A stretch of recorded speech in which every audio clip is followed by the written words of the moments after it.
भारत चीन को back to back झटके दे रहा है और अब भारत ने उसे सबसे बड़ा झटका दिया है। इस झटके का नाम है भारत और ऑस्ट्रेलिया के बीच मुक्त व्यापार सौदा। नमस्कार, आप देख रहे हैं TFI जो है देश का सबसे बड़ा अल्टरनेट न्यूज मीडिया पोर्टल और मैं अनिकेत राज आज आपको बताऊंगा कि कैसे भारत ने ऑस्ट्रेलिया के साथ मुक्त व्यापार सौदा कर चीन को एक बड़ा झटका दे दिया है। दरअसल बीते शनिवार को एक बड़ी अंतर्राष्ट्रीय घटना घटी जिससे चीन गहरे और दुविधा वाले संकट में फंस चुका है। चीन के दो प्रमुख शत्रु भारत और ऑस्ट्रेलिया ने एक मुक्त व्यापार समझौते पर हस्ताक्षर किए हैं जो चीन को हाशिए पर रखकर हिंद प्रशांत क्षेत्र के व्यापारिक चरित्र को ही बदल देगा। कैसे, चलिए पता करते हैं। भारत और ऑस्ट्रेलिया दोनों ने महसूस किया है कि उन्हें अपनी आपूर्ति श्रृंखलाओं को चीन से दूर रखने के लिए मिलकर काम करना चाहिए। हालांकि दोनों देशों ने एक दशक के बातचीत के बावजूद एक मुक्त व्यापार सौदा हासिल करने में असमर्थ रहे। लेकिन शनिवार को ऑस्ट्रेलिया भारत आर्थिक सहयोग और व्यापार समझौते पर आखिरकार दोनों देशों के व्यापार मंत्रियों ने एक वर्चुअल समारोह में हस्ताक्षर कर ही दिए। इस समारोह में भारत के प्रधानमंत्री नरेंद्र मोदी और उनके ऑस्ट्रेलियाई समकक्ष स्कॉट मॉरिसन भी मौजूद थे। मॉरिसन ने जल्द ही चुनावों में जाने और व्यापार समझौते को एक बड़ी कूटनीतिक जीत के रूप में पेश करने की उम्मीद है। इस तथ्य को देखते हुए कि इस पर हस्ताक्षर करने में पूरे एक दशक का समय लगा।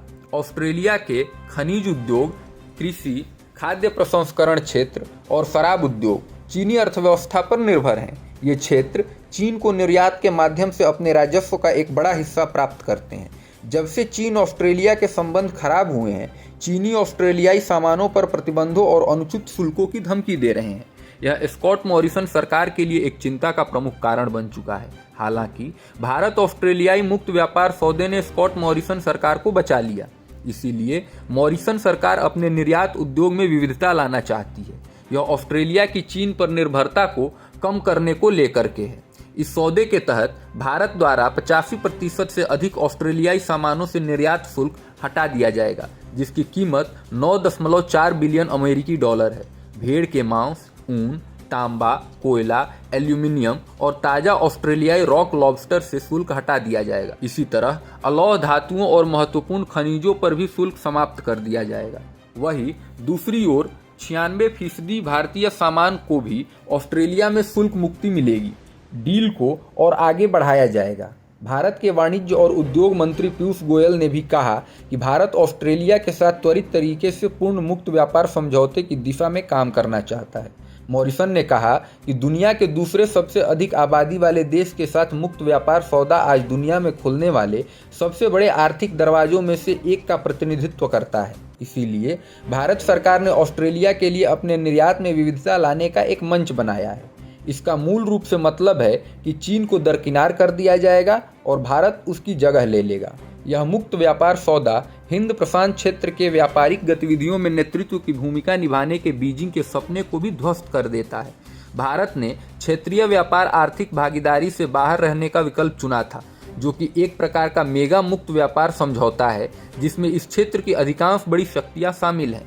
चीन क्षेत्रीय व्यापक आर्थिक भागीदारी को नियंत्रित कर भारत को बाहर करना चाहता था और हिंद प्रशांत क्षेत्र में व्यापार का नेतृत्व करना चाहता था। हालांकि ऑस्ट्रेलिया के साथ अपने मुक्त व्यापार समझौते को अंतिम रूप देकर भारत यह स्पष्ट कर रहा है कि वह इस क्षेत्र को चीन के हाथों में नहीं छोड़ने वाला है।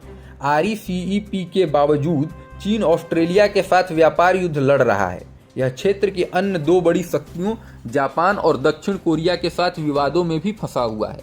भारत ने ऑस्ट्रेलिया से मुक्त व्यापार समझौता कर चीनी व्यापारिक वर्चस्व को तोड़ने की एक और कोशिश की है। अब वह जापान, दक्षिण कोरिया और आसियान देशों के साथ अधिक मुक्त व्यापार सौदों की तलाश कर सकता है। RCEP कमोबेश निष्प्रभावी हो चुका है।